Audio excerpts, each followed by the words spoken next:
वृन्दावनेश्वरी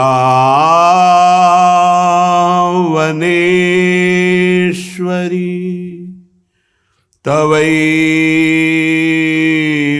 पदारविन्दम्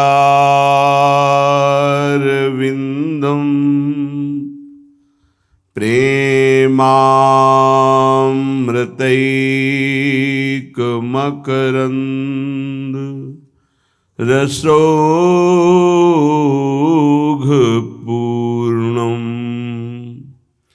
हृद्यर्पितं मधुपते स्मरतापमुग्रम्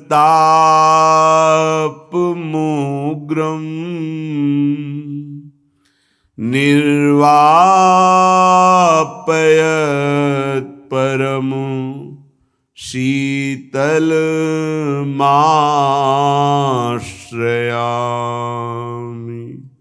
परम शीतलमाश्रयामि।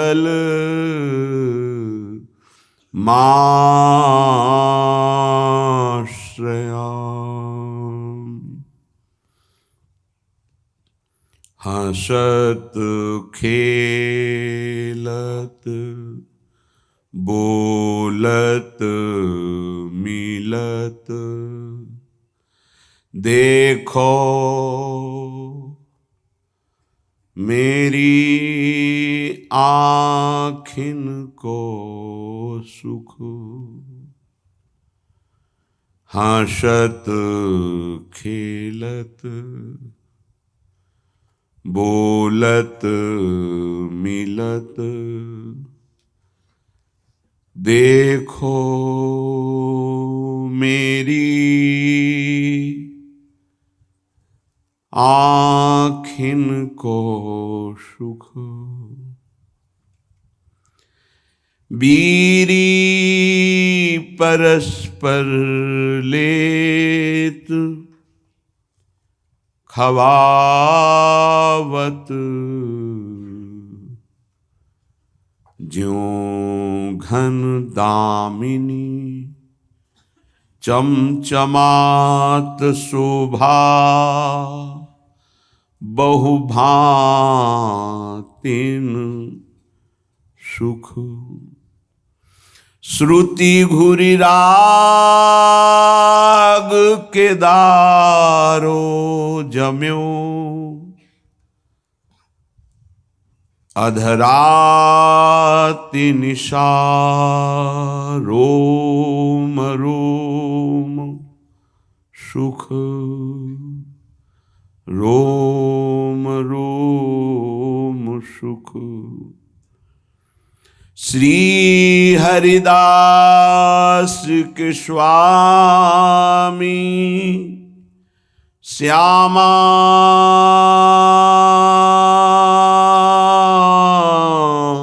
कुंज बिहारी श्यामा कुंज बिहारी के मिल गावत सुरदेत मोर भयो परम सुख। हंसत खेलत बोलत मिलत देखो मेरी आँखिन को सुख। उपासक प्रत्येक इंद्री को जब आराध्य देव के ही प्रति क्रियान्वित करता है तब वो इंद्रियां परम पावन हो जाती हैं। प्राकृतिक इंद्रियां भी दिव्य हो जाती हैं। जैसे हमारी वाक इंद्री, जब हम इससे चिदानंद नाम जप करते हैं, चिदानंद लीला का गायन करते हैं तो वाणी भी चिदानंद हो जाती है। श्रवणेन्द्रिय, जब इससे हम नाम कीर्तन सुनते हैं, नाम जब सुनते हैं, भगवत लीला सुनते हैं तो श्रवणेन्द्रिय चिदानंद हो जाती है। ऐसे समस्त इंद्रियां जब केवल आराध्य देव के प्रति समर्पित होकर क्रियान्वित होती हैं तो उनमें ये सामर्थ्य आ जाती है कि उपासक की श्रवणेन्द्रिय निकुंज में प्रिया प्रीतम क्या बात कर रहे हैं ये सुनाई देने लगता है। निकुंज में प्रिया प्रीतम कैसी शोभा से विराजमान है ये दिखाई देने लगता है। आज कौन से सौरभ का लेप किया गया ये घ्राणेन्द्रिय से पता चलने लगता है। प्रिया प्रीतम की दिव्य लीला का इंद्रियां अनुभव करने लगती हैं, जो कि इंद्रिय मन से बिल्कुल अगोचर है। अगर उपासक इन इंद्रियों को थोड़ी भी स्वतंत्रता दे देगा तो इनका स्वभाव है प्रकृति स्थान कर्षति। ये प्रकृति के वस्तु व्यक्ति स्थान के आकर्षण में फंस जाएंगे। फिर ये महासुख जिसकी हमारे हृदय में लालसा है वो प्रकृति से पूर्ण होने वाली नहीं, वो परमात्मा से होने वाली है। जब हमारी इंद्रियां प्रकृति की तरफ जाती है तो मलिन हो जाती है। श्रीपाद प्रबोधानंद जी महाराज वर्णन करते हैं, स्त्री रूपा मेध्य पिंडे मुहुरमृत धिया नित्य लोलुभ्यमानम चाक्षुर्ण क्षुद्र जीवैरपि विहित मृषा माननात्यन्तमग्नः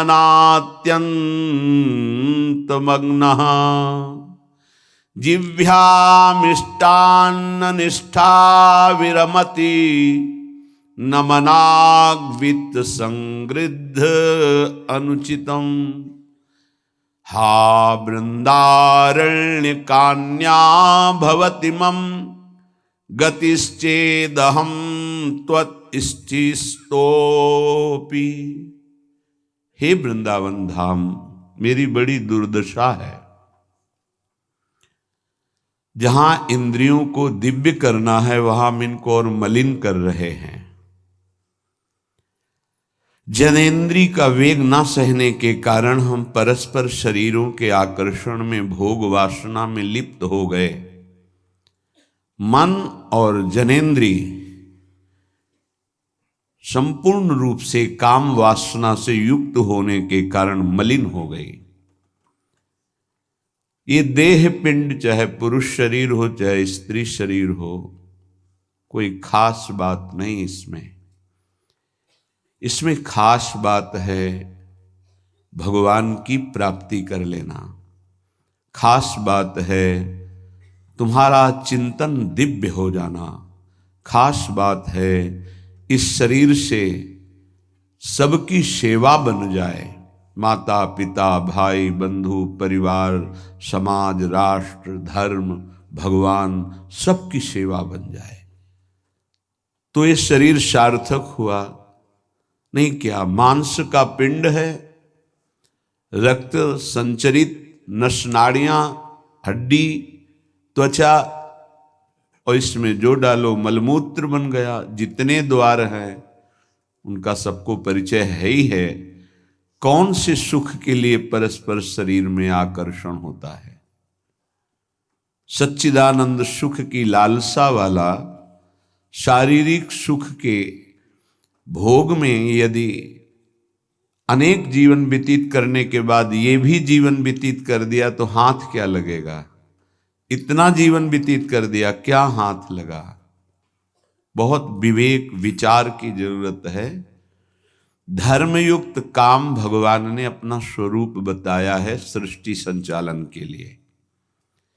यदि विवाह पाणी ग्रहण संस्कार करके संतानोत्पत्ति के लिए विधान किया गया है तो वो धर्मयुक्त काम है। व्यभिचार वहां भी नहीं, धर्मयुक्त काम। अन्यथा धर्म विरुद्ध यदि काम का सेवन किया जाए तो घोर पापाचरण बनने लगता है और मलिनता पे मलिनता होती चली जाती है। स्त्री रूपा मेध्य पिंडे मुह रमृत धिया। हमारी बुद्धि इतनी मलिन हो गई है कि मलमूत्र के द्वार को अमृत पान का स्वरूप समझते हैं। कितनी निकृष्ट बुद्धि है। इन शरीरों पे है क्या?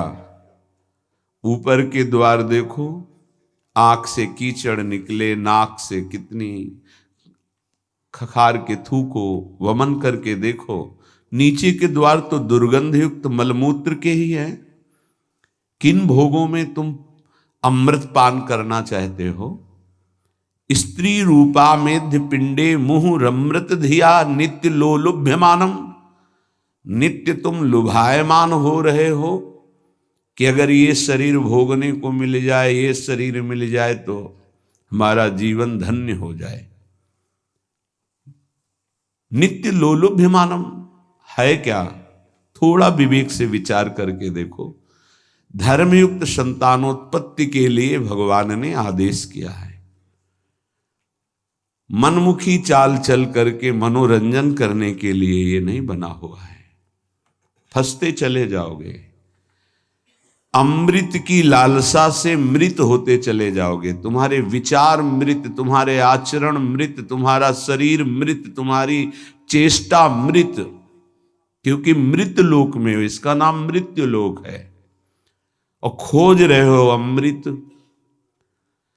चक्षुर्न क्षुद्र जीवैरपि विहितो। ये नेत्र मिथ्या रूप में लुभायमान हो रहे हैं। चमड़ी ऊपर से गोरी पीली जैसी भी, उसी में हम आसक्त हो रहे हैं। इतने आसक्त हो रहे हैं। परसों एक नवयुवक भाई प्रश्न एकांतिक में कह रहे, जिया नहीं जा रहा, हमको हमारी मित्र ने धोखा दे दिया और हालत भी ऐसी थी कि करुणा लग रही थी कि कृपा करें प्रभु और इनकी बुद्धि को इस दलदल से निकालें।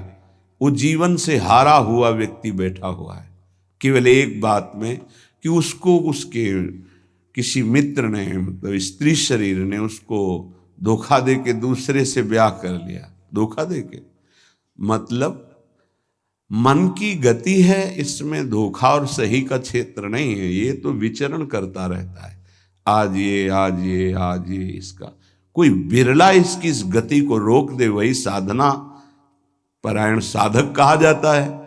पर ऐसा नहीं होता है। जहां तुमसे बढ़कर कोई मिला तो वहां दृष्टि उसकी जम जाएगी, तुम्हें छोड़ देगा। संसार का खेल यही है। तुम्हारा प्यार अगर सही ठिकाने पे पहुंच जाए तो सार्थक हो जाए।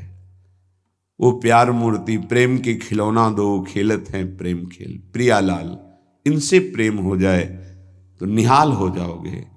पर इनसे प्रेम करने के लिए कठिनता है। पहले सर्वत्र से राग हटावे तो इनसे प्रेम होता है, अन्यथा नहीं। सर्वत्र की ममता बटोर कर इनके चरणों में तब प्रेम होता है। बोले नेत्र दूषित हो गए बस यही देखते हुए। यही दुर्दशा है जीव की। सामने भगवान हैं चराचर जगत के हृदय में, उनको कोई नहीं देखना चाहता और बाहरी केवल चमड़े को देख करके हम आकर्षित हो रहे हैं। ये चमड़ी ज्यादा दिन नहीं टिकेगी। जिसकी तुम देख रहे हो उसकी और तुम्हारी भी ये नष्ट होने वाली है। इन्हीं को शासन में साधक रखता है। नेत्रेंद्री हम जहां चाहें वहीं जाएगी, अन्यथा नहीं जाएगी। अभ्यास कीजिए नाम जप के द्वारा। ऐसे थोड़ी कि बात कर रहे हो किसी संत से भगवत चर्चा और तुम्हारी दृष्टि जा रही बार बार, और इतनी हिम्मत तुम्हारी कि भगवत भाव के वातावरण में तुम्हारी अशुद्ध वृत्ति उधर देखने की कोशिश कर रही। क्या देख रहे हो? चुप हो, एकदम शांत। चक्षुर्न क्षुद्र जीवैरपि विहित मृषा मानना अत्यंत मग्नाहा। ये क्षुद्र जीव समझ नहीं पा रहे कि नेत्र किसके लिए मिले। ये नेत्र मिले भगवत साक्षात्कार के लिए। ये विचार करो 5 मिनट आंख बंद करके, अगर ऐसे ही तुम्हारी आंखें छीन ली जाएं तो सोचो कैसा तुम्हारा जीवन होगा। जिन आंखों से तुम गंदी बातें कर रहे हो, गंदी बातें देख रहे हो, यही आंखें भगवान छीन लेते तुम्हारी तो क्या तुम्हारा जीवन होता। आज तुम्हें भगवान ने आंख दी है, तुम इससे धर्म का दर्शन करो, सब में भगवत दर्शन करो, श्री विग्रह के दर्शन करो, संत दर्शन करो, नेत्र पावन करो। नेत्रों को दूषित कर लिया और मिथ्या देह सम्मान को तुमने सुख मान लिया। चार लोग नमस्कार किए तो तुम अपने को श्रेष्ठ समझ लिए। किंचिन मात्र भी कोई श्रेष्ठ नहीं है। ये पंचभूत शरीर सबके उसी सामग्री से बने हुए हैं। अंदर जो जीव अंश है भगवान का बिल्कुल बराबर है। अब जो सम्मान और अपमान होता है गुण और अवगुण का होता है, और गुण और अवगुण दोनों मायाकृत है। सुनो तात मायाकृत गुण और दोष अनेक, ये दोनों मायाकृत है। तो तुम किसका सम्मान? माया का। किसका अपमान? माया का। तुम तो मान और अपमान दोनों से परे हो। अगर कोई तुम्हें प्रणाम कर रहा है तो तुमको उसकी श्रद्धा को प्रणाम करना है।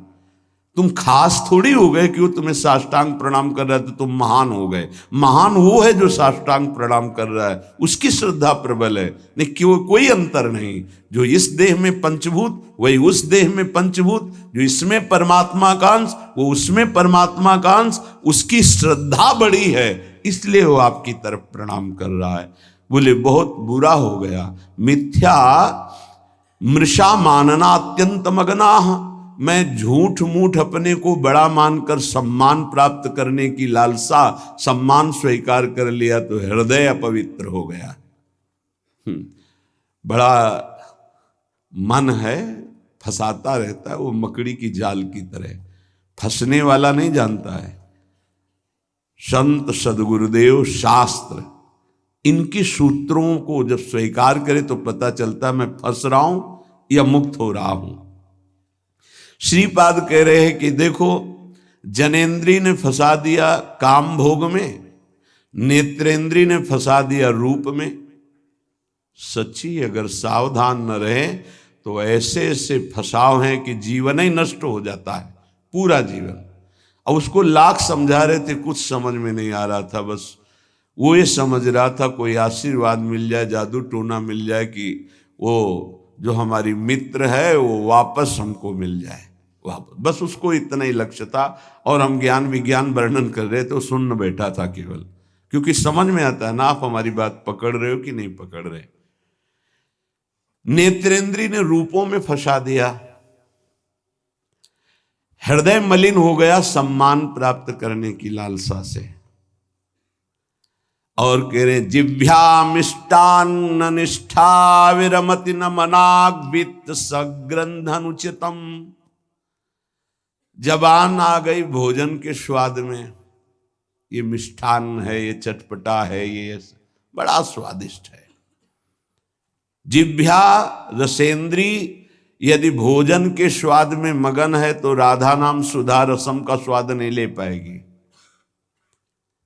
उचित आहार जो भगवत प्रसाद रूप है उसको डाल लेते हैं, उसके प्रति हम आसक्त नहीं होते, स्वाद दृष्टि नहीं रखते। पूर्व के संत भगवान के दर्शन होते थे, खप्पर रखते थे नारियल का, नारायण नारायण, दाल खीर रोटी जो भी मिला खप्पर में डाला मिलाया। स्वाद से मतलब नहीं, प्राण पोषण से मतलब है। और यहाँ धनिया की चटनी अलग, टमाटर की चटनी अलग, भरौआ मिर्च अलग, ये अलग ये अलग, तो फिर राधा नाम सुधा रसम भूल जाओ। ये 2 अंगुल की जबान है, बस इतने में सारा खेल है। यहाँ से नीचे उतरने पर कोई स्वाद नहीं है, भाई इतने में घुमाने का स्वाद है। और अच्छे अच्छे इसी में फंस जाते हैं। जिसकी रसेंद्री विजयी नहीं हुआ रसेंद्री से, वो हर इंद्री का विजयी होने पर भी विजयी नहीं माना जाता। रसेंद्री विजयी जनेन्द्री विजयी जरूर होगा, और रसेंद्री जनेन्द्री विजयी संपूर्ण इंद्रियों का विजेता माना जाता है। धैर्यवान उसे ही कहते हैं जो 2 इंद्रियों को काबू में कर ले, रसेंद्री और जनेन्द्री।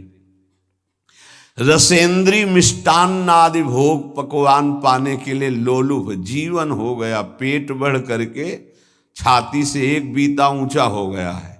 उठने बैठने में दिक्कत होती है, पर पाने के समय और कितना अधिक पाया जा सके, ये स्वाद वो स्वाद वो स्वाद कितना पाओगे, मर जाओगे पाते पाते, फिर भी तृप्ति नहीं होगी।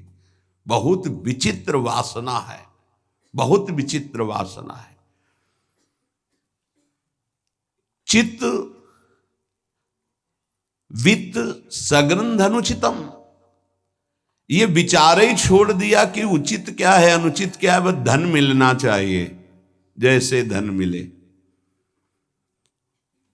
सच्ची बात, आज चरित्र, भगवत धर्म मर्यादा, इसका महत्व धीरे धीरे समाज से हटता जा रहा है, धन का महत्व होता जा रहा है। जैसे धन की प्राप्ति हो, चाहे चरित्र का नाश हो, चाहे धर्म का नाश हो, चाहे जीवन का ही क्यों ना नाश हो जाए, क्या दुर्दशा है। बोले मनाग वित्त सगृध अनुचितम, अनुचित रूप से धन कभी सुखी नहीं हो सकता जो अनुचित रूप से धन प्राप्त करता है। हा वृंदारण्य कान्या भवति मम गतिश्चेदहम त्वत्स्थितोपि, मेरी क्या गति होगी जब मेरी इंद्रियां और मेरा मन ऐसा है, मैं आपका आश्रय लेता हूं, आपका वास स्वीकार करता हूं, मैं समझ गया कि मेरे से अब कुछ नहीं होने वाला, मेरी अनन्य गति आप हो। हे वृंदावन, आप मेरा सुधार कर दो, अब मैं कहीं किसी की ओर नहीं देख सकता, सिर्फ आपका आश्रय लिए हूं। भाव ये है कि हम सब तरह से हीन हैं, हर इंद्रिया हम पर विजय प्राप्त किए हुए हैं। उल्टा, इंद्रियों पर हमें विजय प्राप्त करना चाहिए, इंद्रियां हम पर विजयी हो गई हैं, अब हम कैसे मुक्त हों। तो बोले धाम का आश्रय ले लो, बड़ा महत्व है। धाम कृपा करके आपको सत्संग प्रदान करेगा। यदि आप सत्संग के अनुसार सुलझ के चल पावे तो क्या होता है, जन्म जन्मांतर से मलिन बुद्धि होती है और बहुत भागती है बुद्धि। जैसे जंगली नील गाय देखा हो, गर्दन उठाई भागती चली जा रही, ऐसे ये भागती बुद्धि। अगर इसको कोई रोक सकता है तो गांव में एक लंगड़ बांधा जाता था, लंगड़ समझते हैं, दो टांगों के बीच में एक मोटा सा लकड़ी का, अब वो भाग नहीं पाएगी ऐसे। गुरु कृपा, गुरु आदेश, गुरु शासन, ये बुद्धि के ऊपर लंगड़ का काम करता है। तुम्हें पता ही नहीं गुरु के हृदय में अनंत माताओं जैसा प्यार होता है। जैसे भगवान गाली देने वाले को भी परम पद देते हैं, उन्हीं के दास हैं वो। किसी का अमंगल संत के द्वारा, गुरुदेव के द्वारा नहीं। आपका विचार, आपकी सोच आपको अमंगल के रास्ते पे खड़ा करके और ऐसा धक्का देगी कि शायद है फिर बचा पाने की स्थिति न रह जाए। सगर के जो पुत्र 60,000 थे, भगवान कपिल देव जी का अपराध कर दिया, आश्रम को विध्वंस करने लगे। घोड़ा वहीं बंधा हुआ था, किसी ने बांध दिया था, उनको पता भी नहीं था। उनको लगा कि इन्होंने ही ऐसा किया होगा, हमारा विश्व विजेता घोड़ा इन्होंने पकड़ लिया। बड़ा उपद्रव किया। कपिल भगवान ने कोई शाप नहीं दिया, उनकी तपोशक्ति ने उनको नष्ट कर दिया, भस्म कर दिया। जिनके उद्धार के लिए उन्हीं के वंशजों में क्रमशः आराधनाएं हुई, फिर पर सिद्ध कर पाए भगीरथ जी और भगवती गंगा को लाए और अपने पुरखों का उद्धार किया। जो थोड़ा भी अपनी बुद्धि को तुम भगवत मार्ग से विमुख करोगे, वो आपको फंसाने के सिवा और कोई मार्ग नहीं बता सकती। यहां समिटना है, अपने अस्तित्व को मिटा देना है, प्रभु के चरणों में पूर्ण आश्रित हो जाना है और जीवन मुक्त हो जाना है। ये रास्ता है। यदि हम भगवत मार्ग के पथिक हो करके थोड़ा भी अपने मन के अनुसार चलेंगे तो मार्ग बदल जाएगा। गुरु आज्ञा तज करहि जे बान, यह अधर्म यह सब हानि, कान न रसिकन मेरा है। पर वो जैसे जंगली नील गाय होती है ना, उसको ऊपर कोई शासन बर्दाश्त नहीं, वो जब दलदल में फंसती है तब उसकी चाल रुकती है, अन्यथा नहीं। तो माया प्रपंच का दलदल जब ऐसी बुद्धि वालों को रोकता है तब उनको याद आता है कि क्या मैं कहीं गलत मार्ग पर चल पड़ा क्या। पर जब तक फंसता नहीं तब तक उसे पता ले चल, माया ऐसी बचाव पक्ष से उसको ले जाती कि इतनी दूर पहले ले जाऊं कि ये लौट ही न सके, तब बात बनेगी। श्रीपाद कह रहे हैं कि सब इंद्रियों ने, मन ने हमको अपने अधीन कर लिया। अब तो हे वृंदावन आपका सहारा है, बनाया हुआ सिद्धांत है। रही मन देखी बड़न को, लघु न दीजिए डारी, जहां काम आवे सुई, कहा करे तरवारी। और सिद्धांत उन्हीं का बनाया हुआ है।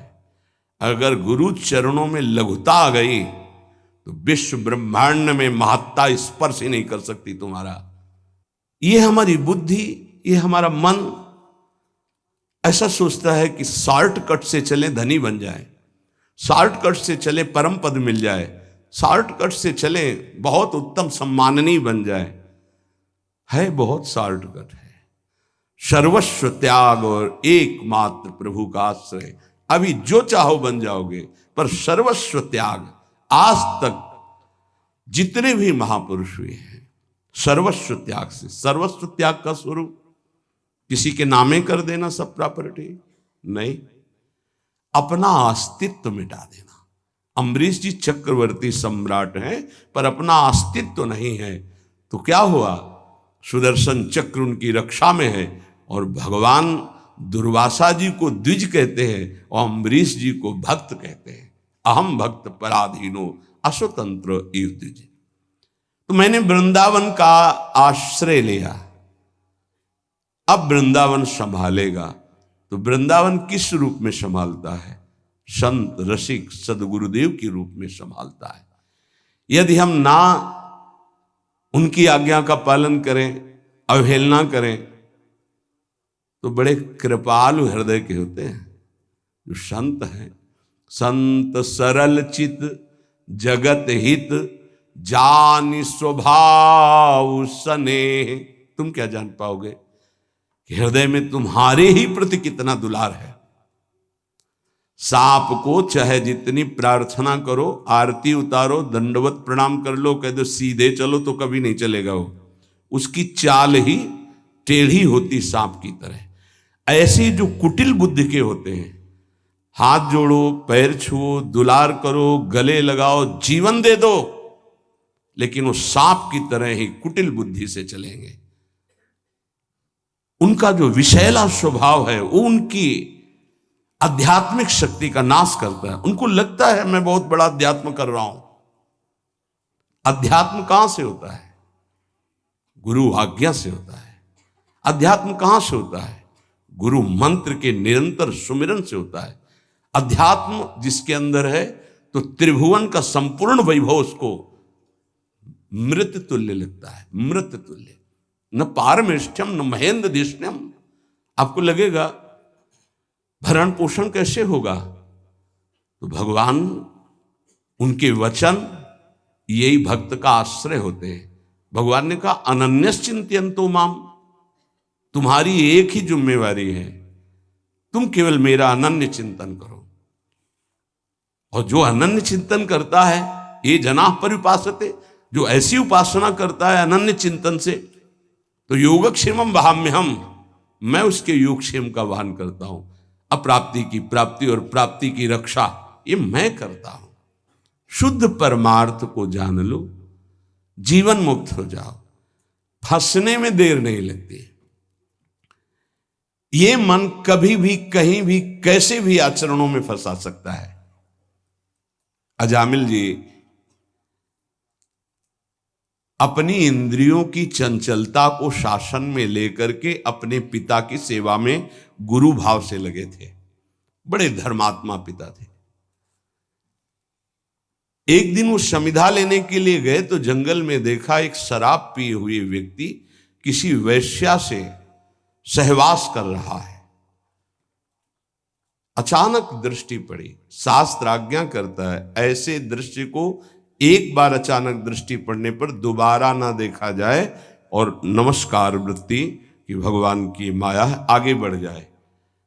पर वो तो सेवा को छोड़ करके उसी को केवल देखने लगे। देखते ही चिंतन बढ़ा। चिंतन बढ़ता ही संगस्तेषुपजायते, संग की इच्छा आसक्ति प्रकट हुई। जब वो पुरुष चला गया तो उस वैश्या से मिले और कहा मैं आप पर आसक्त हो चुका हूं। तो उसने कहा मेरे जीवन का उद्देश्य ही है आसक्त पुरुषों से धन लेना, उनको सुख पहुंचाना। कहा पूरी पिता की संपत्ति सब वैभव लुटा दिया। आखिरकार उसी के पास रहने लगे, उसके दास बनकर रहने लगे। क्या क्या अमंगल कार्य करने लगे। जहां समिधा लेने गए थे यज्ञ के लिए, वहां पशुओं का हिंसा करके और मांस रांधना खाना, ये सब बहुत गंदा जीवन। एक बार थोड़ा भी कोई धर्म का अनुष्ठान करे तो धर्मो रक्षति रक्षिता, धर्म उसको बचाने की कोशिश करता है, रक्षा करता है। गांव में संत मंडली आई। मंडली ने पूछा यहां कोई पवित्र उदार संत सेवी का घर हो तो बताना, वहां आज हम रुकना चाहते। पूरी संत मंडली ठाकुर को भोग लगाएंगे, आरती पूजा और सुबह चले जाएंगे।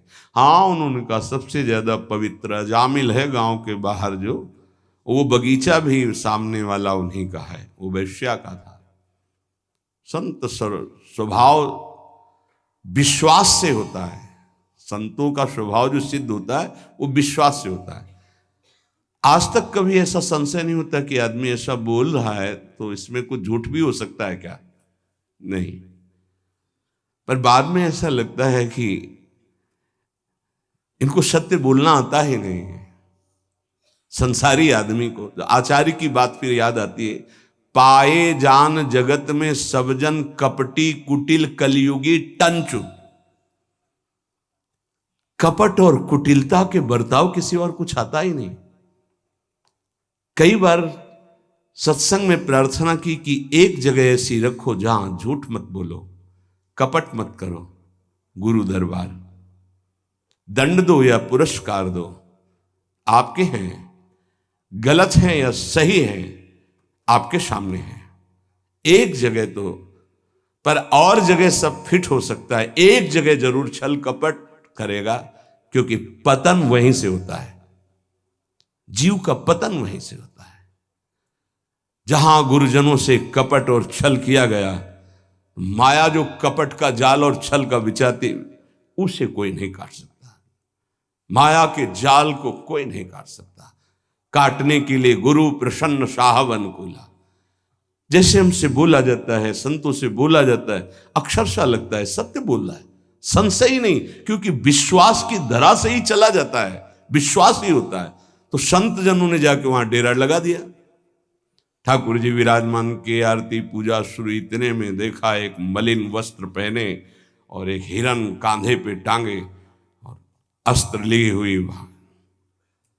अजामिल ने जीव ही संतों को देखा तो संत दृश्य जी में पातक टरे, हृदय एकदम आर्त भाव से रो पड़ा और याद आई वो बात कि जब मैं जवान था तो कैसे धर्म का अनुष्ठान करता था, कैसे मैं पिता की आज्ञा से भगवत आराधना में, हाय मेरा जीवन किस तरह नष्ट हो गया।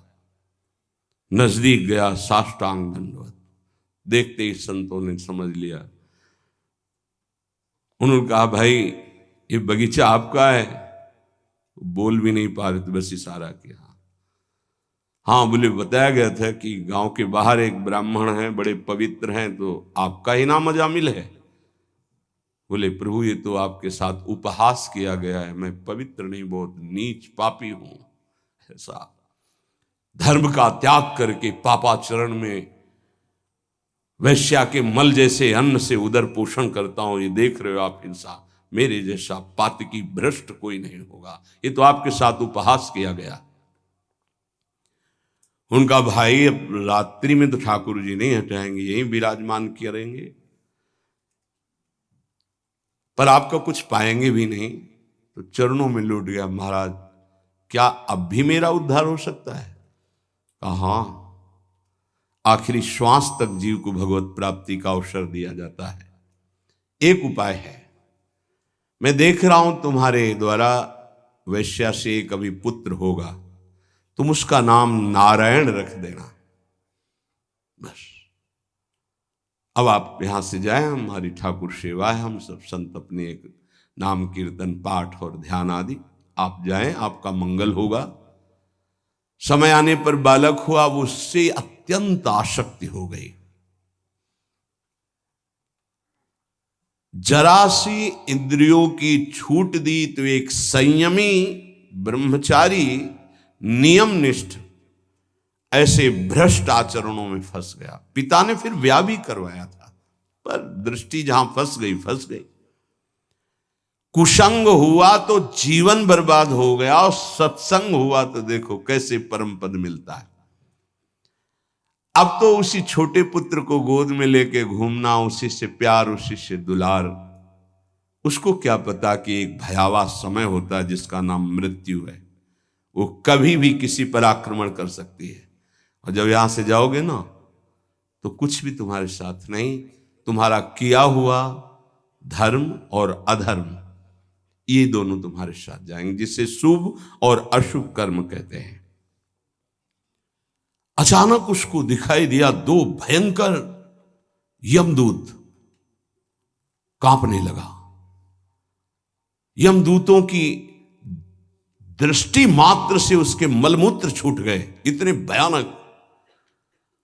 और उसकी आसक्ति अपने पुत्र पे थी, तो ऐसा लगा कि मैं आखिरी में एक बार अपने पुत्र को बुला के देख लूं। बुलाया, नारायण, बस मंगल हो गया। देखो, संत संग अपवर्ग कर, कामी भव कर पंथ। संत का संग सीधे मोक्ष प्रदान करने वाला होता है। नारायण, एक बार जी ही पुकारा नारायण, णा पे जबान पहुंची कि दो दिव्य पार्षद भगवान के चतुर्भुज नारायण स्वरूप श्यामल कांति है, यमराज के दूतों को डांटा और फांसी काट दी। अब तुम इस जीव को स्पर्श भी करने का अधिकार खो चुके हो। बड़ा सुंदर प्रसंग है, अगर इसे बार बार हम सुने और इसे हृदय में बैठा लें तो जीवन मुक्त होने के लिए पर्याप्त साधन है। नाम महामंगल मूद में अजामिल जी की चेतना लुप्त होने वाली थी, फांसी पड़ चुकी थी यमदूतों की। यद्यपि उसने भगवान को नहीं पुकारा, अपने बालक के स्नेह वशात उसको पुकारा नारायण, पर संतों ने नाम रखवाया था। 88 वर्ष की आयु तक पाप ही पाप होते रहे उसके। यमदूतों को डांट कर भगवान के पार्षदों ने कहा, अब तुम स्पर्श भी नहीं कर सकते इसको। उनका, आप बड़े तेजस्वी देव स्वरूप दिखाई देते हैं, पर आपको पता है ये महानीच पापी हर क्षण पाप करता रहा है। ये मूर्ख अपने पुत्र के बहाने नारायण बुलाया है, ये महापापी है। भगवान के पार्षदों ने कहा, हम देखते हैं कि तुमको कोई ज्ञान नहीं है। जिस समय ये पुत्र के बहाने नारायण बुलाया उसी समय निष्पाप हो गया, सारे पाप इसके भस्म हो गए। यमराज के दूतों ने कहा, आपको देखने से लगता है आप कोई सिद्ध हैं, क्योंकि तत्काल उपस्थित हुए हैं। आपके कमल दल के समान नेत्र हैं और पीतांबर धारण किए हुए हैं, सिर पर मुकुट है, कानों में कुंडल है, गले में हार लहरा रहे हैं, सबकी नवकिशोर अवस्था है, चार चार भुजाएं हैं और कर कमलों में धनुष, तरकश, गदा, शंख, चक्र, कमल आदि सब धारण किए हुए हैं। आप हमें क्यों रोक रहे हैं? हमारी सेवा है पापियों को दंड देकर महाराज दंड पानी, यमराज की आज्ञा के अनुसार इनको नरक ले जाना। यमदूत भगवान के पार्षदों से सब बोले। पार्षदों ने हंसकर गंभीर वाणी में कहा, यमदूतो, यूयम वै धर्मराजस्य यदि निर्देश कारिणः ब्रूत धर्मस्य नस्तत्वम यच्च धर्मस्य लक्षणम। तुम लोग सचमुच धर्मराज के पार्षद हो, आज्ञाकारी हो? बताओ धर्म का लक्षण क्या है? धर्म किसे कहते हैं? दंड किस प्रकार दिया जाता है और दंड का पात्र कौन है? मनुष्यों में सभी पापाचारी दंडनीय हैं या उनमें से कुछ? उत्तर दीजिए। बड़ा सुंदर प्रसंग, ध्यान पूर्वक सब सुनिए। यमदूतों ने कहा, मेरे महाभागवत स्वामी भगवान धर्मराज हम सबको परिपक्व शिक्षा दिए हुए हैं। ऐसा नहीं है कि हम तनिक भी कुछ भी मनमानी बोले या मनमानी आचरण करें। आपने पूछा धर्म किसे कहते हैं? वेद प्रणहितो धर्मो धर्मस्तद्विपर्ययः वेदो नारायणः साक्षात् स्वयंभूरिति शुश्रुम। वेद स्वयं अपौरुषेय भगवान का स्वरूप है। अपौरुषेय का तात्पर्य होता है किसी के पुरुषार्थ से वेद की रचना नहीं हुई, स्वयंभू, स्वयं प्रकट हुए हैं। वेदों ने जिन कर्मों का विधान किया है कि ये कर्म किए जाएं, उसे धर्म कहा जाता है, और जिसका निषेध किया कि ये ना किया जाए उसे अधर्म, पापाचरण कहते हैं। भगवान के श्वास प्रश्वास से वेदों का प्रादुर्भाव हुआ है। महाराज, ये जगत 3 गुणों से रचा गया है, सतोगुण, रजोगुण, तमोगुण। इसी में सभी पदार्थ, सभी प्राणी 3 गुणों से ही है, सतोगुण, रजोगुण, तमोगुण। वेद गुण, नाम, कर्म, रूप आदि के अनुसार उनका यथोचित विभाजन करता है। आपको ये करना है, आपको ये करना है, आपको ये करना है, विभाजन किया है वेद ने, शास्त्र ने। ये जीव जब शरीर में आता है तो ये मन की वृत्तियों को साथ लेकर ज्ञानेंद्रियों के साथ जो पापाचरण करता है, तो उसको किसी गवाही की जरूरत नहीं दंड देने के लिए। ये गवाही हर समय उसके साथ रहते हैं। सूर्योग्नि खम मरुद गावः सोमः संध्याहनि दिशः कम कुह कालो धर्म इति ह्रेते दैह्रस्य साक्षिणः। सूर्य, अग्नि, आकाश, वायु, इंद्रियां, चंद्रमा, संध्या, रात, दिन, दिशाएं, जल, पृथ्वी, काल, धर्म, ये साक्षी रहते हैं। रात में पाप किया तो आकाश है, वायु है, चंद्रमा है, संध्या है, रात्रि का स्वयं गवाही है। दिन में तो सूर्य है, दिशाएं हैं, जल, पृथ्वी, कहीं तो पाप करोगे। समय, धर्म, ये सब साक्षी, वहां तुम्हें ये गवाही की जरूरत नहीं पड़ेगी, प्रमाण की जरूरत नहीं होती। जहां पाप करोगे तो ये सब हैं, देख रहे हैं एक एक सेकंड का। इनके द्वारा तत्काल पता चल जाता है कि कितना पापी और कितना अधर्म किए हुए है। और दंड पाणी भगवान यमराज एक सेकंड के कम हिस्से में पूरा निर्णय कर देते हैं। पाप कर्म करने वाले को सभी को अवश्य अवश्य महान दंड नरक में भोगना होता है। प्रश्न किया था कि आज सभी पापी दंडनीय है, तो यमदूत कह रहे सभी को। हे निष्पाप पुरुषों, जो प्राणी कर्म करते हैं उनका गुणों से संबंध रहता है, सतोगुण, रजोगुण, तमोगुण से। इसलिए सभी से कुछ पुण्य बन जाते हैं और कुछ पाप बन जाते हैं, सभी से। देहवान होकर कोई भी कर्म किए बिना एक क्षण भी नहीं रह सकता, और कर्म तीनों गुणों के अंतर्गत होते हैं, इसलिए सभी से कुछ पुण्य होता है और कुछ पाप बनता है। इस लोक में जो जितना अधर्म करता है उसका, और जो जितना धर्म करता है उसका, वैसा ही, बिल्कुल वैसे का वैसा ही फल उसको मिलता है।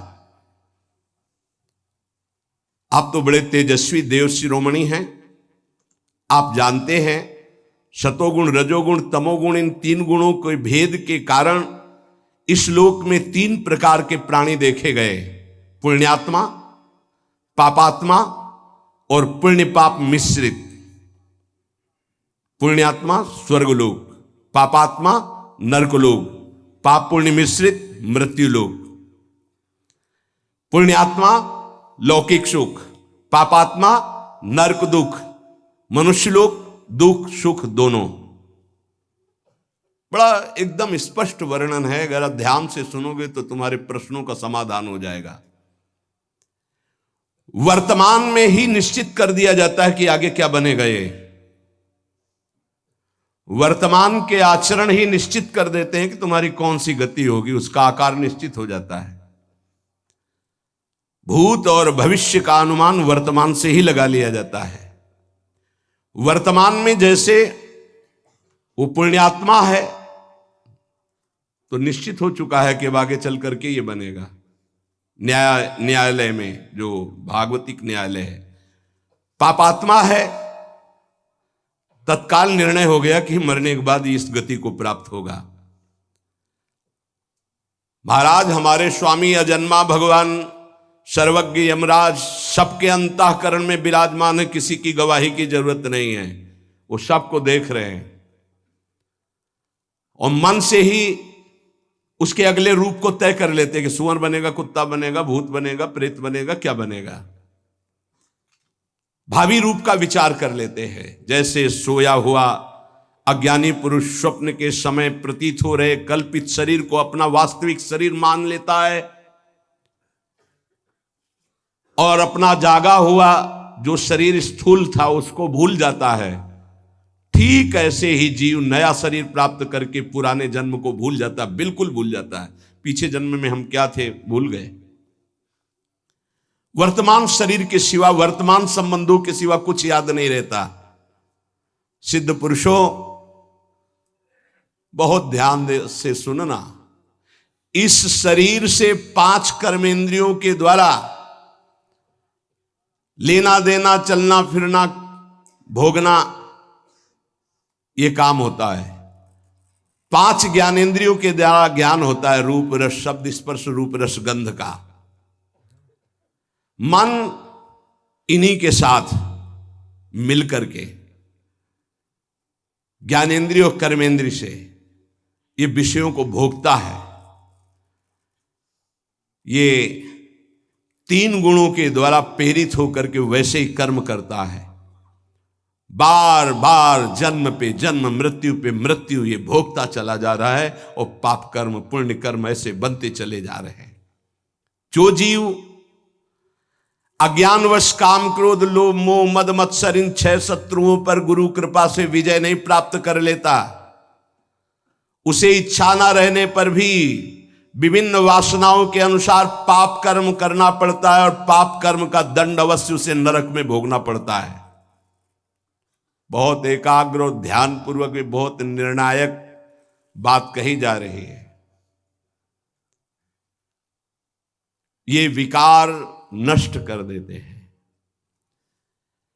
रेशम का कीड़ा जैसे अपने को ही नष्ट करने के लिए रेशम पैदा करता है, क्योंकि रेशम निकालने के लिए उसे उबाला जाता है, ऐसे ही कर्म जाल में फंस कर वो अपने आप को जलाता है, नरकाद में भयंकर पीड़ा प्राप्त करता है।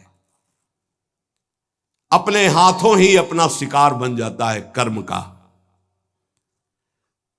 कोई शरीरधारी जीव बिना कर्म किए एक क्षण भी नहीं रह सकता।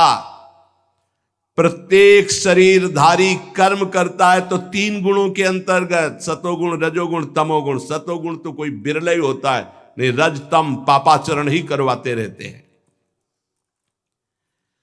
अपने पूर्व जन्म के पाप पुण्य संस्कारों के अनुसार उसको स्थूल सूक्ष्म शरीर प्राप्त होता है, और उसी के अनुसार कभी वो स्त्री शरीर, कभी पुरुष शरीर, और उसी के अनुसार संस्कार स्वभाव, वो वैसे नवीन कर्म, उससे संस्कार स्वभाव, नवीन कर्म, नवीन जन्म, फिर मरण, फिर जन्म, ये चक्र चल रहा है।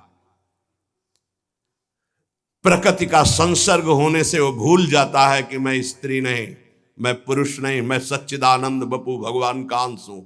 प्रकृति के संसर्ग से, शरीर के संसर्ग से वो भूल जाता है।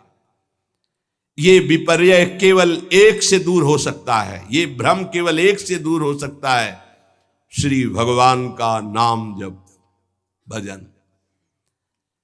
हे देव सिद्धो, आप जानते हैं कि अजामिल पहले बड़ा शास्त्रज्ञ था, व्रतधारी था, सदाचारी था, विनयी था, जितेंद्री था, सत्य पे चलने वाला था और पवित्र भी था। इसने गुरुजनों की भी सेवा की, अग्नि की उपासना की है, पर एक गंदा आचरण देख करके अपने को संभाल न पाया और भ्रष्ट हो गया। देख लो, शास्त्र है। एक दिन ये पिता की आज्ञा से वन में फल फूल समिधा लेने गया और लौटते समय एक कामी पुरुष के द्वारा होते हुए वैश्या से सहवास का दर्शन करके काम से युक्त हो गया। बस ये अपनी इंद्रियों को संभाल ना पाया और उसी नीचता में जाके फंस गया। यद्यपि इसने बहुत धैर्य धारण करने की कोशिश की, पर भ्रष्ट हो गया। काम पिशाच ने वैश्या को निमित्त बनाकर इस धर्मात्मा को भ्रष्ट कर दिया। अब ये सारी शास्त्र मर्यादाओं का उल्लंघन करके मनमानी पापाचरण करने लगा। वैश्या का संग, वैश्या का चिंतन, वैश्या का सहवास पूर्ण भ्रष्ट मलिन हो गया। ये वैश्या को प्रसन्न करने के लिए सुंदर सुंदर वस्त्र आभूषण कैसे दे, तो चोरी करने लगा, हिंसा करने लगा। स्वच्छंद चारणी वैश्या इसको तिरछी चितवन से अधीन कर लिया। अब इसको यही पता नहीं चला कि मैं पाप कर्म से इसका भरण पोषण कर रहा हूं। अन्याय से, घोर हिंसा से, चोरी से वो छीन छीन कर धन लाता और उस वैश्या को देता। इस पापी ने जीवन भर शास्त्र आज्ञा का उल्लंघन करके पाप किया है, निंदनीय कर्म किया है। ये वैश्या के मल समान अपवित्र अन्न और शरीर का सेवन करता रहा है। इसलिए मैं इस पापी को यमपास में बांधकर भगवान दंडपाणी यमराज के पास ले जाऊंगा, घोर नरकों में इसको ताड़ना देकर पवित्र करूंगा। भगवान के नीति निपुण एवं धर्म के मर्म जानने वाले पार्षदों ने जब यमदूतों का ये उपदेश सुना तो भगवान के पार्षदों ने कहा, यमदूतों, अहो कष्टम धर्म दृशाम अधर्मः स्पृशते सभाम यत्रा दंडेषु पापेषु दंडो यैर्ध्रियते वृथा। ये तो बड़ा आश्चर्य का विषय है। आप अपने को धर्मराज के दूत कहते हो, धर्म का भी उपदेश कर रहे हैं, लेकिन तुम्हारे जीवन में धर्म के द्वारा अधर्म नहीं होना चाहिए। अब तो घोर अधर्म होने जा रहा है। अब तो तुम निरपराध को दंड दे रहे हो। भगवान के पार्षदों ने कहा, जरा ध्यान देकर सुनना, इसीलिए कह रहे अब ये निरपराध है, अदंडनीय है, तुम्हारी सामर्थ्य क्या तुम इसको दंड दे सकते हो? निरपराध को दंड नहीं दिया जाता। देखो, सत्पुरुष जैसा आचरण करते साधारण लोग वैसा ही अनुकरण करते हैं। अपने आचरण के द्वारा सत्पुरुष जिसको प्रमाणित कर देते हैं उसे धर्माचरण कहते हैं, उसी का लोग अनुकरण करते हैं। साधारण लोगों को ज्ञान नहीं होता, वो तो पशुओं की तरह होते हैं, उनको धर्म अधर्म का ज्ञान नहीं होता। वो किसी सत्पुरुष पर विश्वास करके उसकी आज्ञा के अनुसार चलते हैं, उसके चरणों में सर रख करके निश्चिंत होकर बेपरवाह होकर के वो भगवत मार्ग में चलते हैं। अब हमें ज्ञान नहीं, क्या धर्म क्या अधर्म, अब सर रख दिया, जो आप आज्ञा करें वैसे चले। भला वो दयालु पुरुष उसका मंगल कैसे होने दे सकता है जिसने आत्मसमर्पण कर दिया है किसी संत को? अज्ञानी जीव है, ठीक है, माना, पर वो विश्वासघात कैसे कर सकता है? यमदूतों, अब बहुत ध्यान देने योग्य बात है। अयम ही कृत निर्वेशो जन्म कोट्यंहसामपि यद व्याजाहार विवशो नाम स्वस्थयनम हरे। सुनो, इसने इस जन्म का नहीं, करोड़ करोड़ जन्मों के पापों का, राशि राशि अधर्मों का पूरा प्रायश्चित कर लिया जिस समय ये पुत्र के बहाने से पुकारा नारायण। ध्यान दीजिए, ये है नाम। कह रहे अयम ही कृत निर्वेशो जन्म कोट्यंहसामपि, करोड़ करोड़ जन्मों के पापों का प्रायश्चित कर लिया। जिस समय इसने उच्चारण किया यदा नारायणायेति जगात चतुरक्षरम, 4 अक्षर नारायण, इन 4 अक्षरों का उच्चारण किया, उसी समय केवल इतने मात्र से उसके सारे पाप भस्म हो गए। तुम्हारी अब सामर्थ्य क्या कि तुम इसको दंड दे सको? भगवान के पार्षद बोल रहे। बहुत ध्यान से सुनो। जिनसे गलतियां हो चुकी हैं बहुत ध्यान से सुने, आगे गलतियां ना हो, सावधान रहें। इस्तेना सुरापो मित्र ध्रुग ब्रह्मा गुरु तल्पगहा स्त्री राज पितृ गोहंता ये च पातकिनो परे। महापापी हैं ये, जो दूसरे की संपत्ति की चोरी करता है, जो शराब पीता है, जो मित्र द्रोह विश्वासघात करता है मित्र से, जो ब्रह्मघाती ब्रह्म हत्यारा है, जो गुरु पत्नी गामी है, जो ऐसे पापियों का दोस्त है, जो स्त्री राजा पिता गाय इनकी हत्या करने वाला महापापी है। इन सब बड़े बड़े पापियों को भी परम पवित्र करने के लिए भगवान का नाम गरज रहा है। अगर तुमसे ऐसे महान पाप हो गए हैं तो कह रहे हैं बस केवल भगवान का नाम शुरू कर दो, नाम लेना। हरिवंश महाप्रभु कहते हैं, जैसे हरिवंश विचारिक मनुज देह गुरु चरण गही सकै तो सब पर पंच तज कृष्ण कृष्ण गोविंद कहे। कृष्ण कृष्ण कृष्ण गोविंद गोविंद गोविंद।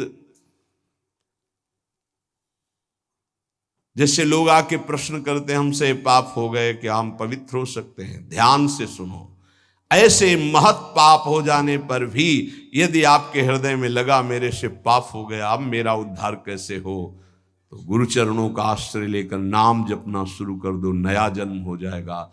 तुम्हारे नाम जपने मात्र से कोटि कोटि जन्मों के पाप नष्ट हो जाएंगे।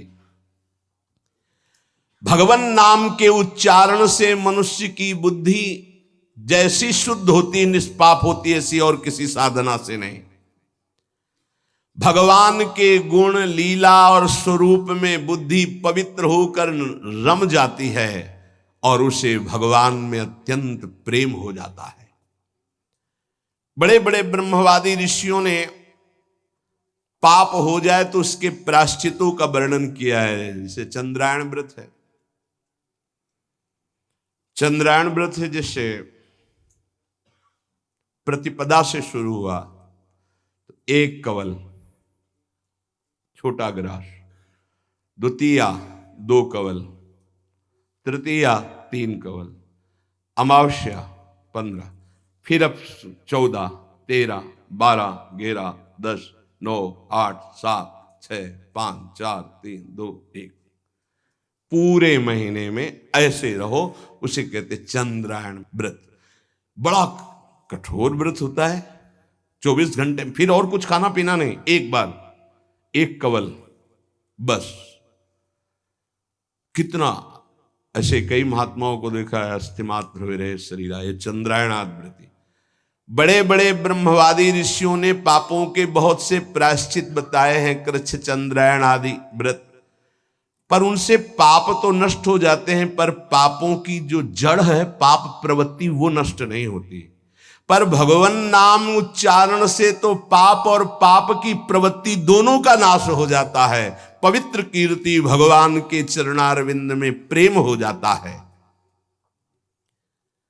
नैकांतिकम तद्धि कृते निष्कृते मनः पुनर्धावति चेद सत्पथे तत्कर्म निर्हारम अभीप्सिताम हरेर गुणानुवादः खलु सत्व भावनः। जैसे और कोई प्रायश्चित कर लो, पाप तो नष्ट हो जाएंगे, फिर नई खेती तैयार कर देगा पाप। पाप प्रवृत्ति है, वो प्रायश्चित नहीं माना गया। सच्चा प्रायश्चित तो यो है पूरा पूरा कि फिर पाप प्रवृत्ति ही नष्ट हो जाए, पाप ही न हो। वो केवल होता है जो वासनाओं को जड़ से उखाड़ करके फेंक दे, वो भगवान के नाम का कीर्तन, भगवान नाम जप। इसीलिए चिल्ला चिल्ला के कहते हैं नाम जप करो, नाम जप करो। उससे जो चित्त की शुद्धि होती है और पापों का नाश होता है, ऐसा और किसी प्रायश्चित से नहीं होता। इसलिए यमदूतों, तुम लोग अजामिल को छू भी नहीं सकते, अब ले जाने की तो बात जाने दो। इसने सारे पापों का प्रायश्चित कर लिया, क्योंकि इसने मरते समय मेरे स्वामी भगवान श्री हरि का नारायण नाम उच्चारण किया। अब तुम छू भी नहीं सकते हो। बड़े बड़े महात्मा पुरुष ये बात जानते हैं कि संकेत में, परिहास में, या इसको तान अलापने में, या किसी की अवहेलना करने में, सांकेत्यम पारिहास्यम वा स्तोभम हेलनमेव वा वैकुंठ नाम ग्रहण मशेषाघरम विदु। हंसी मजाक में भी ए राधा राधा, ए राधा, अवहेलना करने में, तान अलापने में, संकेत में, किसी भी अभिप्राय से नाम उच्चारण हुआ, तत्काल उसके पाप भस्म होना शुरू हो गए। जो मनुष्य पतितः स्खलितो भग्नः संदष्टस्तप्ताहतः हरिरित्यवशेनाः पुमान्नार्हति यातनाम। पैर फिसला। राधा जब हुआ यारी, राधा, कोई भी भय का, श्री राधा विवशतावश, भयवश, कैसे भी हरि हरि ऐसा उच्चारण कर लेता है तो वो कभी यम यातना का पात्र नहीं रह जाता। भजनानंदी की बात नहीं कह रहे हैं, नाम उच्चारण करने की, गिरते समय, जमुहाई के समय, किसी भय के समय हरि हरि बोल दिया, राधा राधा। अब वो यमराज के खाते वाला दंडनी नहीं रहा, वो 1 2 4 नाम अगर ले लिए हैं तुम तो उसी से तुम्हारा मंगल प्रारंभ हो जाए। पर ऐसे नाम का हम निरंतर जप करके अनुभव करें, ये देह भाव छूट कर हम जीते जी भगवत प्राप्त हो जाए।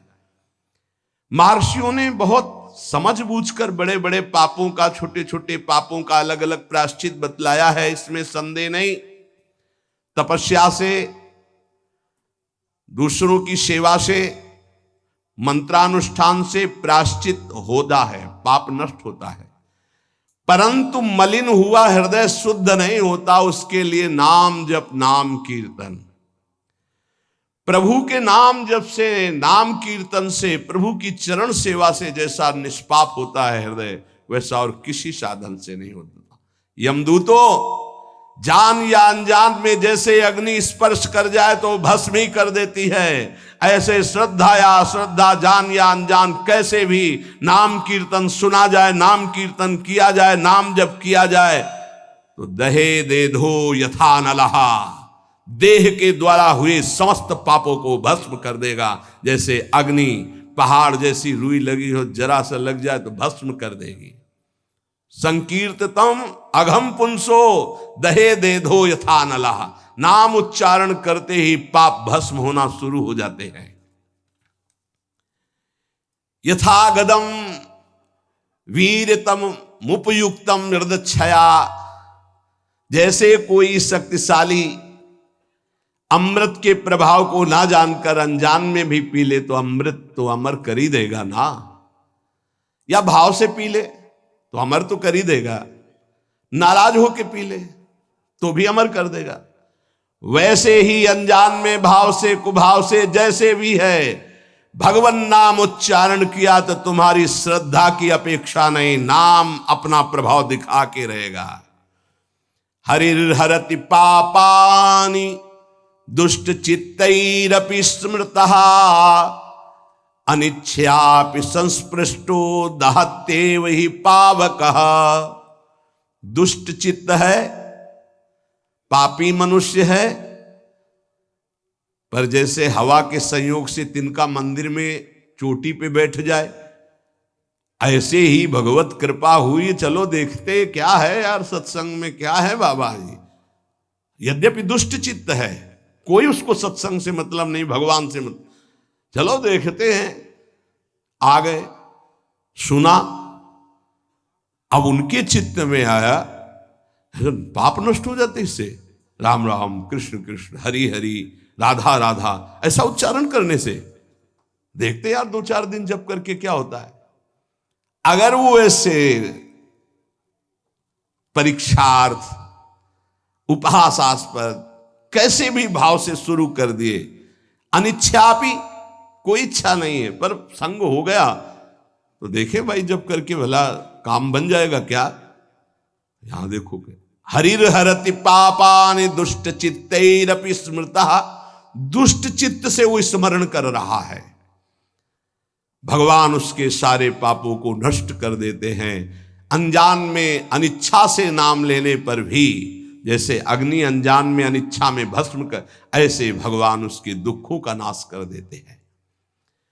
सकृदुच्चरितम येन हरिरित्यक्षरद्वयम् बद्धा परिकरस्तेन मोक्षाय गमनम प्रति। सत्संग सुना, अब विचार किया यार जीवन भर तो सब गड़बड़ ही होता रहा, आज से हम नियम लेते हैं कि भगवान के नाम का स्मरण करेंगे, अब राधा राधा जपेंगे, अब हरि हरि जपेंगे।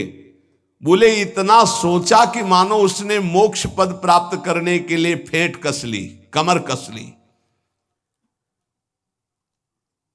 ये वचन सिद्ध है कि जो भगवान नाम का आश्रय ले लेता है, भगवान नाम समस्त दुखों को मिटाकर महासुख मोक्ष पद प्रदान करता है।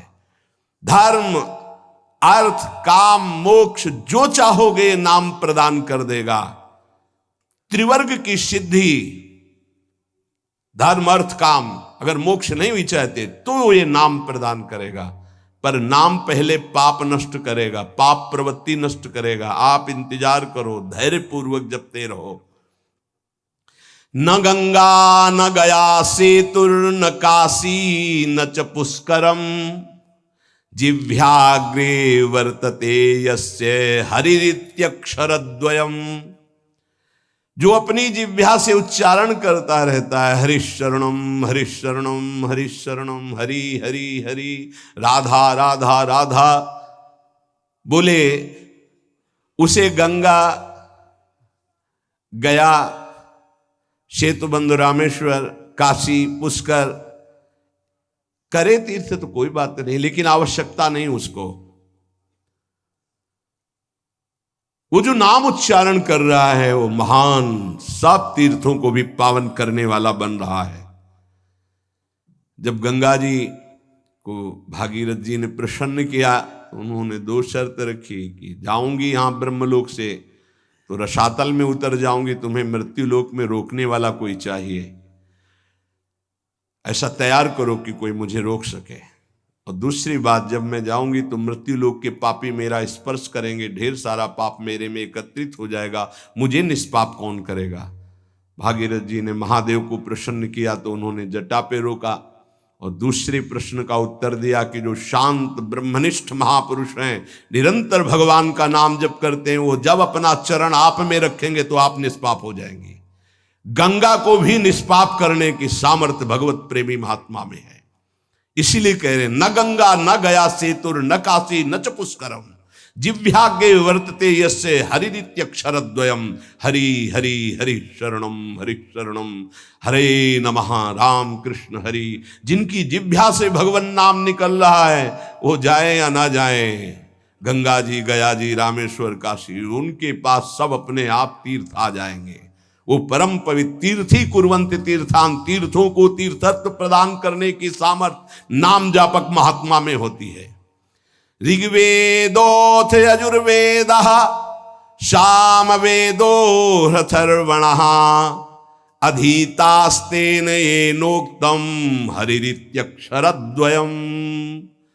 ऋग्वेद, यजुर्वेद, सामवेद, अथर्ववेद, इनके पाठ करने का जो फल है वो हरि हरि हरि, राधा राधा राधा, कृष्ण कृष्ण जो जपते रहते हैं उनको अपने आप मिल जाता है। उनको चार वेदों के पाठ करने की आवश्यकता नहीं। अश्वमेधादिभिर्यज्ञैर् नरमेधैश्च दक्षिणैः यजितं तेन येनोक्तं हरिरित्यक्षरद्वयम्। जिसने हरि हरि ऐसा उच्चारण किया तो दक्षिणा सहित अश्वमेध यज्ञों के द्वारा उसने सब यज्ञ यजन कर ली। जितनी यज्ञ है सब यज्ञ, वैसे भी श्री भगवान कहते हैं यज्ञानाम जप यज्ञोस्मि, यदि नाम जप कर रहा तो सब यज्ञ उसने कर ली, क्योंकि सब यज्ञों में महान यज्ञ जप यज्ञ मैं हूं। प्राण प्रयाण पाथेयम संसार व्याधि भेषजम दुख क्लेश परित्राणम हरिरित्यक्षरद्वयम्।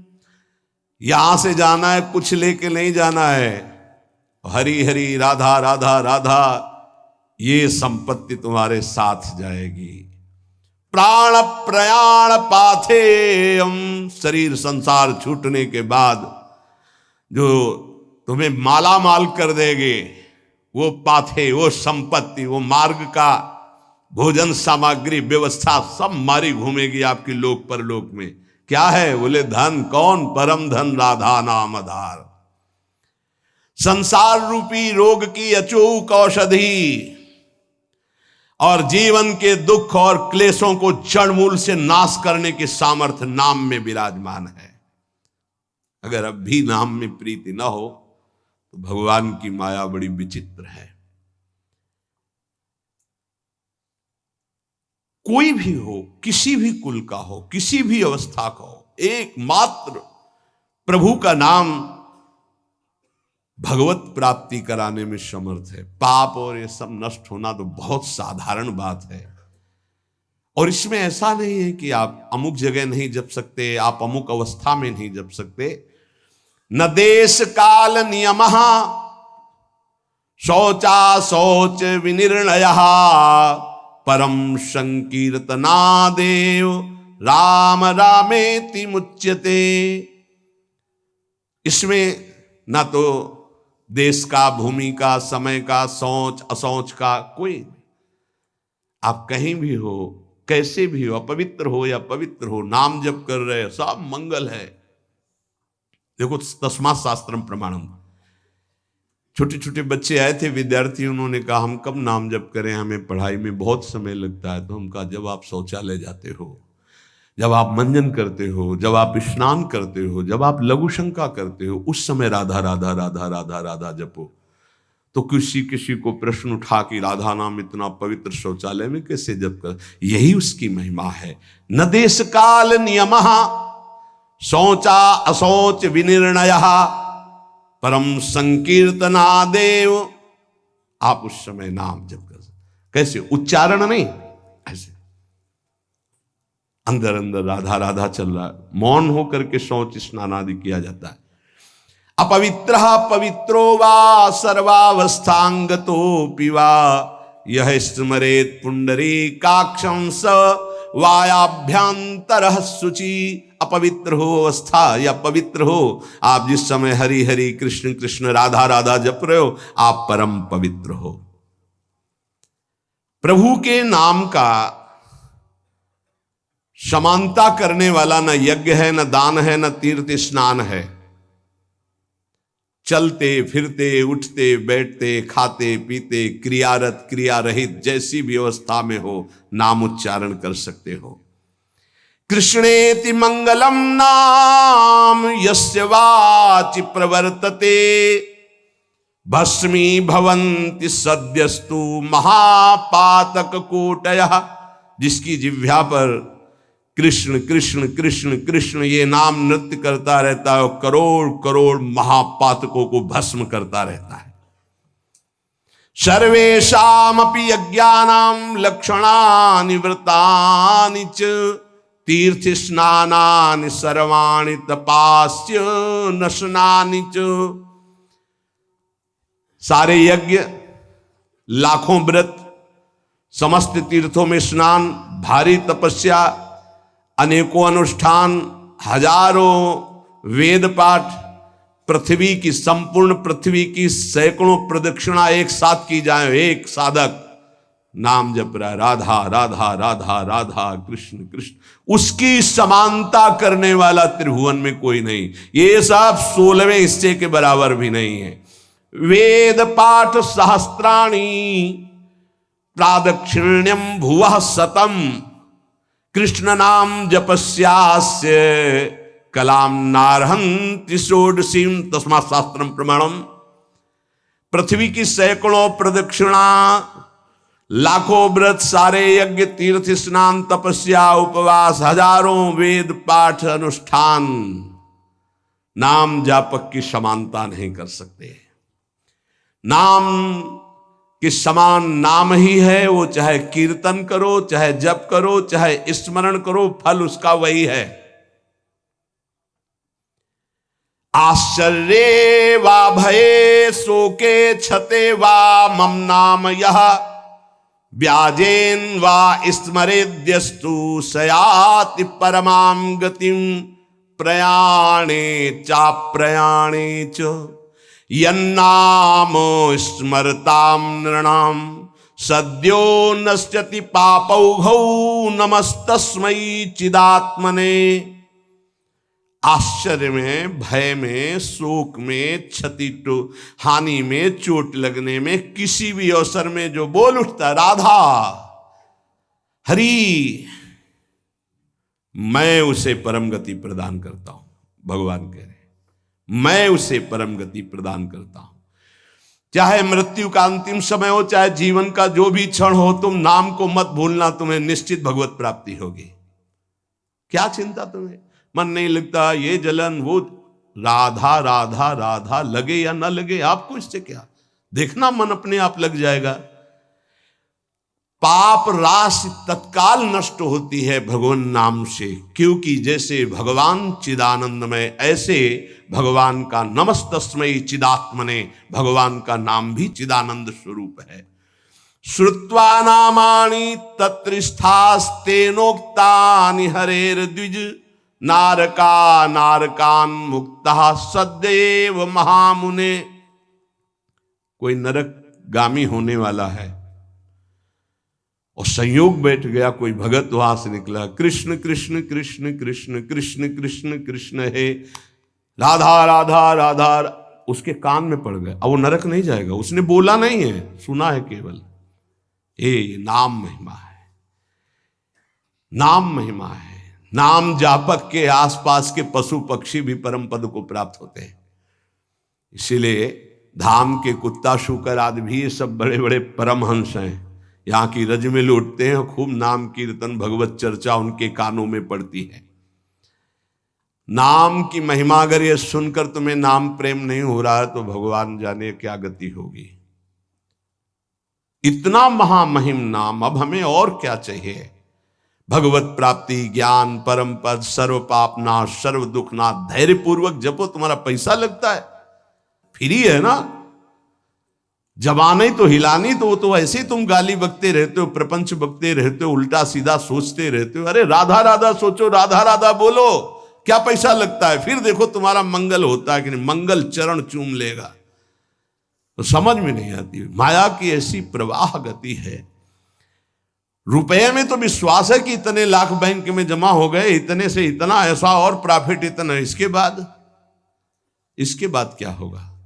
सत्य विषय यह है कि इतना नाम हो गया, आज इतना और नाम कमाया, इतना और नाम जमा किया प्रभु की बैंक में, ये बात है। मेहनत करो खूब और जबान से राम राम बोलो, राधा राधा बोलो, कृष्ण कृष्ण बोलो, क्या घाटा लग जाएगा। फावड़ा चलाओ, जो भी कार्य करो, कार्य करते हुए नाम जब जो करता है बहुत मंगल में पवित्र होता है। शरीर से पसीना चू रहा है और मुख से नाम ले, उससे जैसा पावन करने वाला कौन होगा। ये नाम जप के लिए न कोई पैसे की जरूरत है, न नहाने धोने की हम बात कर रहे हैं, न हम किसी नियम संयम की बात करें। जो हो, जहां हो, जैसे हो, राधा राधा बोलो। हाँ, गुरु मंत्र लेने के लिए और अन्य कार्यों के लिए तो कुछ शर्तें हैं, लेकिन नाम के लिए कोई शर्त नहीं है। तुम जैसे हो नाम बोलो, जो खाते पीते हो, जैसे चल रहे हो, शुरू करो नाम। नहीं छोड़ पा रहे हो, नाम पकड़ो, देखो नाम सब छुड़वा देगा, मंगल में कर देगा तुम्हें। पकड़ो नाम को, हमारी प्रार्थना मान लो। अपवित्र पवित्र हो, चाहे तुम्हारा भोजन अपवित्र हो, चाहे तुम अपवित्र हो, नाम शुरू करो। नाम तुम्हारे हृदय को, शरीर को, सबको पावन कर देगा। ईशोहम सर्व जगता नाम, नाम नाम विष्णुर ही जाप कहा, सत्यम सत्यम बदाम्ये हूं हरिर्नान्या गतिर्नृणाम। देखो मैं तुमसे सत्य कहता हूं, महादेव जी कह रहे हैं पार्वती जी से। ईशो हम सर्व जगताम, मैं संपूर्ण संसार का ईश्वर देवाधिदेव महादेव हूं। पर नाम नाम विष्णुर ही जाप कहा, सत्यम सत्यम बदाम्ये हूं हरिर्नान्या गतिर्नृणाम। मैं भी नाम जप करता हूं, तुमसे सत्य सत्य कहता हूं कि जो भी मैं कल्याण गति परम पद देता हूं, सब नाम जप के प्रभाव से देता हूं। जब मैं नाम जप करता हूं तो और सोचो, सबको नाम जप करना चाहिए। जब इस प्रकार भगवान के पार्षदों ने वर्णन किया तो अजामिल देखा कि यमदूत वहां से यमपास से छोड़कर अजामिल को यमराज के पास गए और कहा, भगवान इस संसार में आपके सिवा और कोई भगवान है क्या? हम तो आज तक यही समझ रहे थे कि आप ही भगवान हैं। इधर अजामिल जब यम पास से छूटा तो आंसू आ गए भगवान के पार्षदों को देखकर, और हाथ जोड़ा, मानो कहना चाहता है कि जिसका पुत्र के बहाने से नाम लिया तो ये लाभ मिल गया, अगर मुझे कुछ ही क्षण मिल जाए तो मैं कई बार नाम जप कर लूं, इतना अवसर मिल जाए। पार्षदों ने देखा है कुछ प्रार्थना करना चाहता है, उसी समय अंतर्धान हो गए। वो तो अंतर्यामी, सब जानने वाले। अजामिल ने सुन लिया था नाम की महिमा, बस संपूर्ण मनोवृत्ति नाम में एकदम लगा दी। सर्व पापहारी भगवान के नाम की महिमा सुनकर अजामिल अंदर ही अंदर भारी प्रायश्चित किया कि ओहो, ऐसे महामंगलमय नाम को भूलकर मैं कितने नीच आचरण में लग रहा था। धिक्कार है मुझे, धिक्कार है, मैं बार बार अपनी निंदा करता हूं। हाय हाय, मैंने कितना बड़ा अपराध कर दिया। अपनी पत्नी, पुत्र, परिवार, माता पिता, धर्म सबका त्याग कर वैश्यागामी हुआ, पर आज एक भगवान के नाम ने मुझे बचा लिया। अब नहीं, अब तो इस एक एक श्वास में नाम ही नाम केवल चलेगा। अज्ञानवश मैंने जो जो अपराध किए, अब एक भी क्षण नाम को नहीं छोड़ूंगा। देखो, जैसे अजामिल जी बोल रहे हैं वैसे अपने को भी बोलना है। अज्ञानवश मैंने बड़े अपराध किए, अब एक क्षण भी नाम को नहीं छोड़ूंगा, नाम हर समय चलाऊंगा। भगवान के पार्षदों की कृपा से नाम की महिमा सुनकर अजामिल नाम जप करके परम पद को प्राप्त हुआ। भगवान की कृपा हम सब पर है, जो हमको नाम महिमा सुनने को मिल रही। कलिकाल है, बहुत ही श्रवणेंद्री में कृपा हो रही, जो ये बातें सुनने को मिल रही, पकड़ लीजिए। यमदूत गए, यमराज जी से कहा कि भगवान, आज तक तो हम यही समझते रहे कि आप ही हमारे भगवान हो, आपके सिवा और कोई है क्या? संसार में 3 प्रकार के कर्म देखे जाते हैं, पुण्य पाप दोनों मिश्रित। उन सब का दंड देने वाले आप हैं। अगर बहुत से शासक होंगे तो व्यवस्था भंग हो जाएगी। ये कौन था? मैं फांसी में बांधकर उसको ला रहा था और दिव्य तेजस्वी प्रकट हुए और फांसी काट दी और मुझे डांट लगा दी और पूछा कि धर्म का स्वरूप क्या है। मुस्कुरा दिए धर्मराज जी और प्रसन्न होकर के पहले तो भगवान श्री हरि के चरणों में नमस्कार किया। यमराज ने कहा, दूतों, मेरे अतिरिक्त मेरे जैसे कितने लोकपाल जिनकी आज्ञा पे चलते हैं, वो स्वामी हैं, वो हैं भगवान श्री हरि। उन्हीं भगवान श्री कृष्ण के अंश से ब्रह्मा, विष्णु और महेश ऐसे उत्पत्ति होती है। अलग अलग ब्रह्मांडों में ये अलग अलग सेवाएं हो रही। दूतों, जैसे किसान अपने बैलों को छोटी छोटी रस्सियों से, नाथ से और बड़ी रस्सी से बांध कर रखता, वैसे ही जगदीश्वर भगवान श्री कृष्ण सबको वेद, धर्म इन रस्सियों से बांध कर रखे हुए हैं। देखो, मैं इंद्र, नैऋत्य, वरुण, चंद्रमा, अग्नि, शंकर, वायु, सूर्य, ब्रह्मा, 12 आदित्य, विश्व देवा, 8 वसु, साध्य, 49 मरुत, सिद्ध, 11 रुद्र, रजोगुण, तमोगुण, भृगु आदि बड़े बड़े देवता, सब के सब जिनके अधीन होकर आज्ञा के अनुसार काम करते हैं, वो है भगवान श्री हरि, सबके स्वामी। तुमने जिनके दर्शन किए उन्हीं के वो पार्षद थे, भगवान श्री हरि के अलौकिक। भगवान के भक्त पर जब कोई विपत्ति आती है तो ये भ्रमण करते रहते हैं भगवान के पार्षद, तत्काल उनकी सुरक्षा करते हैं। देखो, नारायण निकला और आ गए।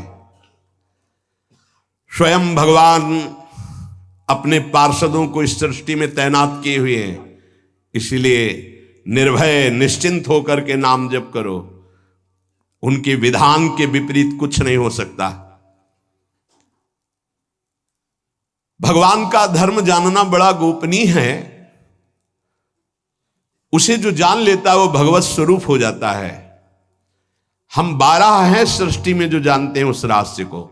ब्रह्मा जी, देवर्षि नारद, भगवान शंकर, सनत कुमार, कपिल देव, स्वयंभू मनु, प्रहलाद, जनक जी, भीष्म पितामह बलि, सुखदेव जी और मैं धर्मराज। ये 12 हैं जो भगवान के धर्म के रहस्य को जानते हैं। ये 12 महाभागवत है। प्रिय दूतो, तुमने देखा नामोच्चारण की महिमा। अजामिल जैसा घोर पापी एक बार पुत्र के बहाने नारायण बोला तो मृत्यु पास से छूट गया। और जो श्रद्धा और भाव से भगवान की गुण लीला का गायन करते हैं, नाम कीर्तन करते हैं, नाम जप करते हैं, तो उनको भगवान अपना प्रेम प्रदान करते हैं और प्रेम अधीन भगवान है। भगवान की माया से बड़े बड़े विद्वान मोहित हैं, इसीलिए वो शास्त्रों के कर्मों के मीठे मीठे फलों में अर्थवाद रूपिणी वेदवाणी में फंस जाते हैं। वो भगवान का नाम जप नहीं कर पाते। धर्मराज,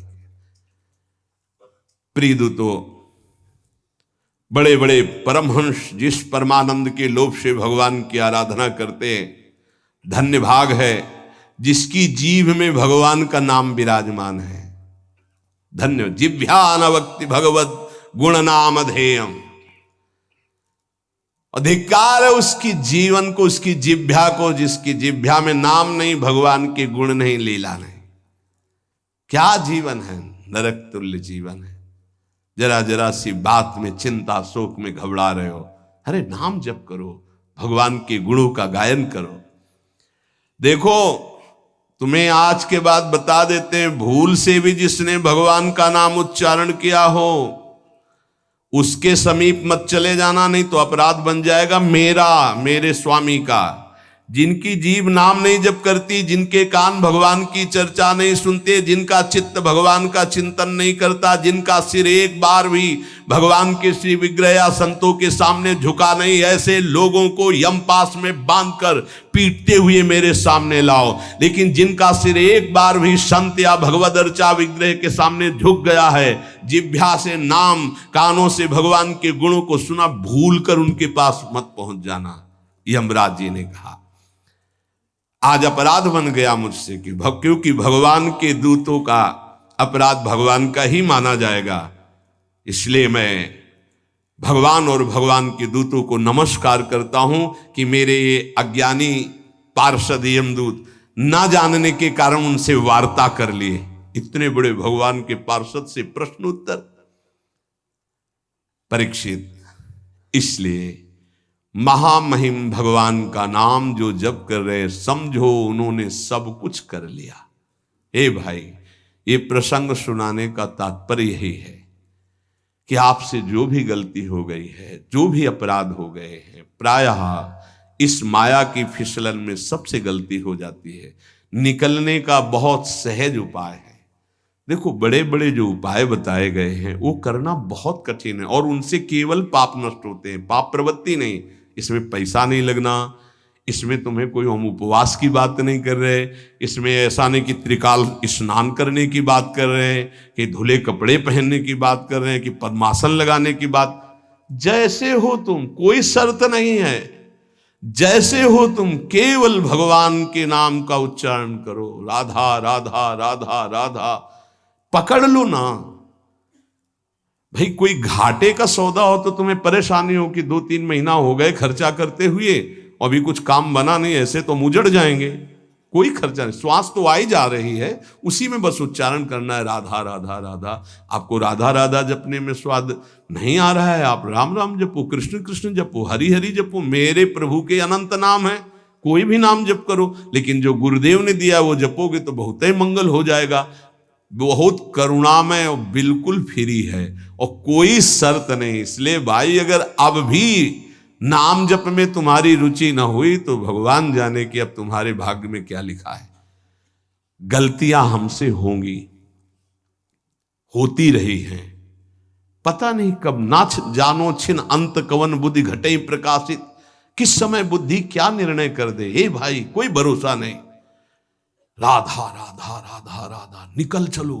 रोज आयु नष्ट हो रही, रोज सुबह होकर शाम हो रही, हमारे जीवन से वो दिन गया, वो तिथि गई, वो श्वास गई। एक एक श्वास जा रही, आखिरी श्वास में हमारा काम बन जाए। राधा राधा राधा, विश्वास कर लो, आप विश्वास कर लो।